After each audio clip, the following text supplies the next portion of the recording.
The passport was supposed to be in the blue leather folder in the top drawer of my dresser. That's where I always kept it, tucked behind my old birth certificate and a few travel loyalty cards I hadn't used in years. But when I opened the folder, it was empty. I froze, checked again, ran my fingers through the file like maybe it had stuck to the inside. Nothing, just silence and my own heartbeat thudding in my ears. I sat back on the edge of the bed and stared at the folder, like it might confess to hiding something. The flight was in 5 days. Florence, my first trip alone since 1982. I'd spent months planning it down to every cobblestone and cappuccino. It wasn't just a vacation. It was a line in the sand. And now my passport was gone. Gerald, I called, trying to keep my voice level. Have you seen my passport? He appeared at the door with that mild, practiced face he wore when he was lying. No, he said. Haven't seen it in ages. Did you check the cabinet in the laundry room? I've never put it there, I said. Could be, he shrugged, already turning away. You forget things sometimes. I bit the inside of my cheek. That night I waited until he went to bed. And then I checked the laundry room anyway. Nothing. I tore through the bookshelves, the hall closet, the bottom of my sewing kit. I opened every drawer in the house, except one, his locked desk drawer. He said he kept insurance, paperwork in there, documents, nothing I needed to see, but something about the way he'd said, "You forget things," made me feel 17 again, like I was a child being patted on the head. And I wasn't a child. I was a woman with a one-way ticket to Italy, and no intention of canceling it. I waited until he was snoring, mouth open, face slack, and I crept into the study. I had learned to move quietly in this house a long time ago, not because I was sneaky, but because it had become a habit. Soft steps, soft voice, soft presence. Not anymore. I took a bobby pin from my hair and slid it into the lock of the desk drawer. It wasn't hard. I used to unlock travel safes for forgetful clients. Once, I picked a stuck lock on a luggage vault for a honeymoon couple in Prague. That was a lifetime ago. The drawer popped open with a little sigh. There it was, my passport, just sitting there beneath a stack of papers. My name in gold letters like it was mocking me, and under it, something worse. A printed travel itinerary, not mine. Gerald Carver. Departure, June 5th. Flight to Paris. To passengers. I scanned to the second name. Sabine Laurent. I blinked. I remembered that name. I'd once booked a honeymoon itinerary for a young woman named Sabine, back when I was still working. She was French, pretty. Her voice had a silkiness to it that stuck with me. Why was she flying to Paris with my husband? I picked up the paper. It wasn't fake. The booking agency logo matched one of the ones I used to work with, high-end, discreet, expensive. He had taken my passport, and he was flying to Paris with another woman. I stood there with the paper, trembling in my hand, staring at his neat little lies in black ink. Why was Gerald flying to Paris with someone else? I didn't confront him right away, not because I was scared, but because I wanted to see what else he'd say, what lies he'd offered before he realized I already knew the truth. The next morning, over toast and black coffee, I asked again, as casually as I could manage, "You're sure you haven't seen my passport?" Gerald didn't even look up from the newspaper. "Told you, sweetheart. Probably just misplaced it." "It's not misplaced," I said quietly. "It's missing."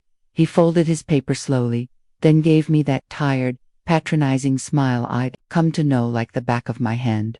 "Martha, maybe this trip is just too much right now. With your knees, the heat in Italy, all the logistics, you'd be better off staying home. We can plan something together in the fall." As if there was still a we. "I've already paid," I said. "Booked the hotels. It's non-refundable." "I'll make a call," he said. "They'll understand. You're not as young as you used to be." I held my breath, gripping my coffee mug so tight I felt the ceramic creak. He didn't even ask if I was disappointed. He just assumed I'd fold. He always assumed I'd fold. But not this time. I nodded, played along, and excused myself. Then, I went straight upstairs to the locked drawer, grabbed my passport, and took it with me. Gerald thought he'd grounded me. He had no idea I already had a way to fly. That afternoon, I drove to a quiet cafe with strong espresso and terrible music. I sat in the corner with my laptop, opened a private browser, and logged into an account I hadn't touched in over a decade. It was under my maiden name, Martha Lynn Holbrook, the name I used during my travel agent days. I'd set up a savings account overseas for clients who wanted help managing bookings in Europe. A little nest egg grew there. Nothing extravagant, but enough to buy freedom. I moved half of it into a new travel card under Holbrook. I used that to book a new flight, first class, non-stop to Florence, a day earlier than Gerald's departure to Paris. Just to be gone before he knew I'd ever left. And I didn't stop there. I reserved a private car pickup in Italy, a 5-star hotel tucked into the hills of Tuscany, spa reservations, a rooftop dinner with a view of the Duomo. Every click was a quiet act of rebellion. Every confirmation email was a crack in the wall he'd built around my life. When I returned home, Gerald was in the den watching a political talk show, shouting at the TV. He barely noticed I walked past him. Good. I went upstairs, opened my closet, and started packing in silence. Not just clothes, I packed intention, packed proof that I wasn't stuck, that I wasn't finished, that I could still rewrite the ending of my life without asking permission. I slid my passport into my purse. I'd let him believe he still had it. Let him believe I'd canceled the trip. Let him keep thinking he held all the strings, because that would make cutting them even sweeter. What else has he kept from me that I haven't seen yet? I caught my reflection in the mirror while folding clothes into my suitcase. For a second, I didn't recognize myself. The woman staring back looked tired. Her shoulders sloped from years of apology. Her hair had grown dull, her skin too pale. But behind the wrinkles, something flickered. Something older than fear. Determination. I used to be bold. When I first opened my travel agency, I walked into banks and boardrooms in heels that hurt and never blinked. I arranged luxury honeymoons for celebrities and political families. I negotiated discounts in 3 languages. I could reroute a group of executives across 5 countries with nothing but a landline and a notepad. Then I met Gerald. He said he admired my independence. Then slowly, year by year, he chipped it away. First he convinced me to leave the business. Then he said joint accounts made sense. Then came the quiet decisions made without me. A new car I didn't ask for. Selling the condo in my name to simplify paperwork. By the time I realized how much I'd given up, I couldn't remember what was mine. Now I could. I touched the mirror and whispered, "You're still in there." Then I zipped up the suitcase and pushed it under the bed, hidden beneath a blanket I no longer slept under. The next morning, Gerald asked what I wanted for dinner that night. I said, something light, because I was done with heavy things. Later, that afternoon, I opened a file folder I hadn't touched since the business closed. Travel Clients Elite was written in bold across the top. Inside were clippings, notes, VIP contacts. I flipped through pages until I saw her name again, Sabine Laurent. The itinerary I'd created for her 30 years ago was still there. She had wanted a tour of Venice, Paris, and a private chef in I remembered she had a delicate way of speaking, like every sentence was poetry. She was young, no more than 25, marrying an older man who'd paid in cash and asked for absolute discretion. That wedding had felt strange, fast, formal, cold. Something clicked then. Gerald hadn't just met her recently. He knew her. Maybe not back then, but somehow they'd crossed paths in the same circles I used to manage. I pulled out my phone and scrolled through his photo albums, the shared ones he forgot to delete. One folder was labeled Old Paris. I opened it. There she was, standing in front of the Eiffel Tower, champagne in hand, hair wind-blown. Sabine. Smiling in a way that wasn't casual, smiling like she knew something I didn't. There was a timestamp on the image, just 6 months ago. He had gone to Paris alone, or so he'd said. Just for business, he told me. I'd believed him. I'd baked a pie the night he came home. I didn't even notice the new cologne. I clicked back to the email app, opened his drafts folder, and found one unsent message addressed to her. She suspects nothing. The money is almost ready. Just be patient. You'll have everything soon. Money. From where? I opened our joint account. Nothing strange. Then I opened the one he said was just for taxes, and there it was. Withdrawals, transfers, overseas wires. An account in her name. He wasn't just cheating. He was trying to drain me dry. Could he really have gone that far to keep me from leaving? I hadn't thought of Sabine Laurent in decades, but once her name reappeared, I couldn't stop seeing her. Her voice echoed in my mind, soft, sly, seductive. She'd called me Madame Carver back when I still had a name people said with respect. I remembered booking that honeymoon of hers, listening to her rattle off demands like she was royalty. She'd been clever, even then, asked a lot of questions, took notes when I wasn't looking, asked if I'd ever considered selling my business, thought she was just curious. Now, I wondered if she was studying me. Gerald had printed the itinerary for their upcoming trip to Paris. But what he didn't realize, and what Sabine likely forgot, was that I used to plan her trips. I still had her ID copy in my old client files, and that opened a door. I logged into one of the high-end travel agency systems I used to contract through, the kind only former agents with premium credentials could still access. And there she was, Sabine Laurent, 2 recent luxury bookings. One of them, Villa Aurelia, Florence. My Florence. She had a dinner reservation there, same date as my arrival. Was it coincidence? No, this wasn't a woman who left things to chance. She had intercepted my plans, or Gerald had shared them. Maybe they wanted to cross paths, or maybe they wanted me to feel erased, but I wasn't going to be erased, not anymore. I copied every detail, her reservation, the table time, even the wine pairing menu she selected. Sabine liked detail. She liked control, which meant she'd hate losing it. That evening, Gerald walked into the bedroom, holding his tablet. Strange, he muttered. I got a notification that my Paris hotel canceled. Something about a reservation conflict. Must be an error. I smiled without showing teeth. That happens. Texts all over the place lately, he muttered. Makes you wish for paper tickets again. He didn't look at me as he spoke.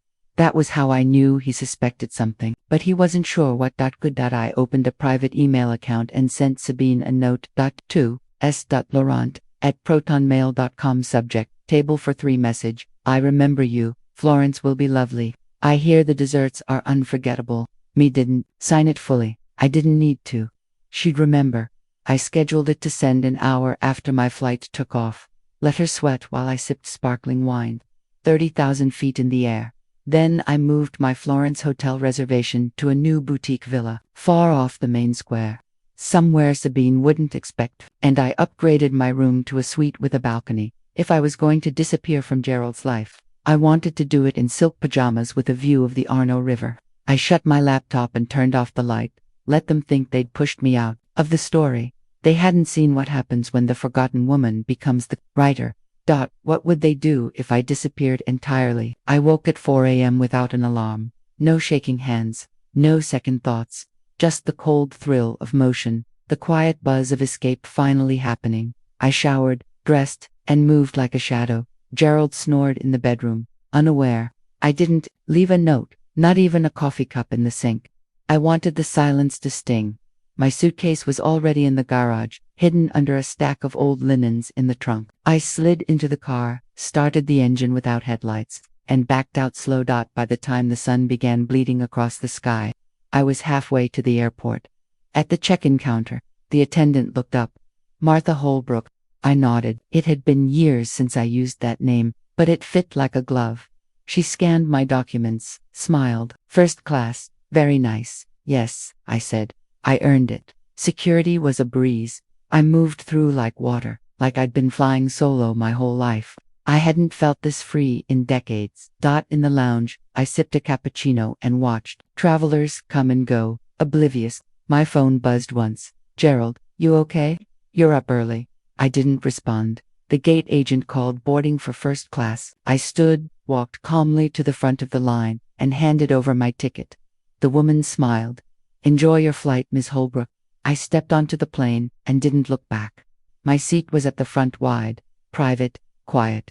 I sank into it and let the hush of luxury wrap around me. The flight attendant brought orange juice. I asked for sparkling wine instead. As we taxied down the runway, I pulled out my phone, opened the airline app Gerald always used, and logged into his account. He never logged out. There it was. His flight to Paris, scheduled to leave an hour after mine, but something had changed.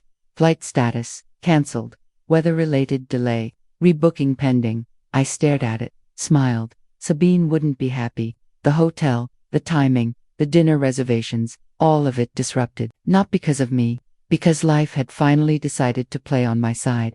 I sipped the wine, let the bubbles dance. The seat beside me stayed empty. I wasn't lonely. I was alone, on purpose.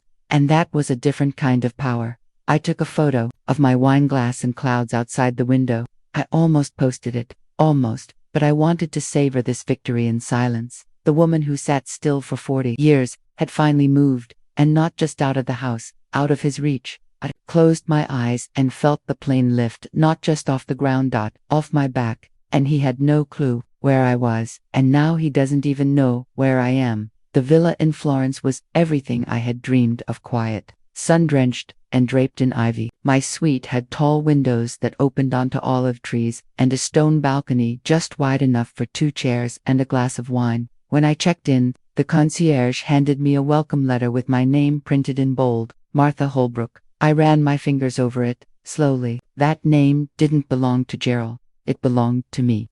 It always had. I unpacked slowly, savoring the ritual. A soft silk robe. A novel I hadn't had time to read in years. Shoes meant for walking, not pleasing anyone. That afternoon, I wandered through the Uffizi Gallery like a ghost from a forgotten life. I stared at Botticelli's Primavera until I realized I was smiling. Not for anyone else's camera. Not for company. Just because it was beautiful. Later, I sat at a small cafe and ordered panna cotta with berries. I didn't ask for permission. I didn't count calories. I didn't wait for anyone to say, "Are you sure you want dessert?" The waiter placed the plate gently in front of me and called me Signora. I liked how that's respected, seen, for the first time in a long time. I wasn't background noise in someone else's story. I was the page. That night, as I soaked in a marble bathtub and let the scent of lavender fill the room, my phone lit up on the side table. "Gerald, where are you? Call me now." Then another. "Gerald, you took money. Did you empty the tax account?" I leaned over and scrolled. "Gerald, this is serious. You could ruin us." Then, the final one. "Gerald, if you don't return by Friday, I'll start divorce proceedings." I let the screen dim. The same man who took my passport without asking was now panicking because I took what was mine. I hadn't emptied the account entirely, just enough to cover what I'd helped him earn, helped him keep, helped him hide. He'd used the marriage like a contract. I had just renegotiated the terms. Outside my window, the moon rose like a silver coin. I thought of the years I spent waiting for him to listen, waiting for him to see me, waiting for things to get better. And now he was the one waiting. Waiting for an answer that wouldn't come. I dried off, put on the robe, and stepped onto the balcony. The air smelled like lemons and earth and something freer than love. I didn't hate Gerald. Just didn't owe him anything anymore. Not my presence, not my silence, not my return. Does he really think that still scares me? My phone rang just after sunrise. The scene said unknown number. I almost didn't answer, but something in me wanted to hear what she'd sound like. "Hello." A pause, then a clipped, precise voice, cool as glass. "Is this Martha?" I didn't say yes. "This is Sabine," she said, her accent still too sweet for the words that followed. "You ruined everything." I stepped onto the balcony barefoot. The marble was cool beneath my feet. "You were supposed to be in Chicago," she continued. "Not here. Not in the middle of all this. He was going to leave you. But now you've made it messy." I could hear the edge in her tone. Not grief. Not heartbreak, just inconvenience. I laughed softly. "He was going to leave me. That's funny. He forgot to mention that when he stole my passport." "You don't understand," she snapped. "I gave up a lot to be with him." "Good," I said. "So did I for 43 years. The line went silent. I thought she'd hung up. Then she hissed, "You'll regret this. He's coming after you." I smiled into the morning breeze. Let him try. Later that afternoon, a video call came through. It was Gerald. His face filled the screen, pale and drawn, framed by a cheap hotel headboard. "Martha, finally," he said, like we were picking up where we left off. "I've been calling." "I know." He blinked. "Where are you?" "Exactly where I want to be." He ran his hands through his thinning hair. "Look, things got complicated." Sabine misunderstood. "I was never going to do anything without talking to you first. You were going to Paris with her. She needed help. She was in a bad place. She called me this morning," I said. Didn't sound like someone in distress. Sounded like someone who lost her meal ticket. He didn't deny it, I continued. "She also told me you were going to leave me." Silence. "I didn't mean it," he said finally. "She was pushing me. You know how I get when I feel cornered. No, I said. I know how you get when you feel control slipping. His eyes narrowed. So, what now? You run off. Drained. The accounts vanish. I didn't touch your accounts. I lied. Only mine. He frowned. You don't have accounts. Not that you know of. His voice rose. You're not thinking clearly. You're being dramatic. That word again. Dramatic. The word men like him use to shrink women who are finally telling the truth. You're alone, I said. I think that scares you more than anything. He stared at me like I'd slapped him. Do you really want to throw away everything we built? I didn't throw it away, I said. You handed it to someone else. Then, I ended the call. I sat quietly, holding the phone in my lap as church bells rang somewhere in the distance. Somewhere in the distance. Was this the first time he ever felt powerless? The morning I left Florence, I wrote myself a postcard from the villa's gift shop. It was a picture of the Ponte Vecchio at dusk, glowing gold over still water.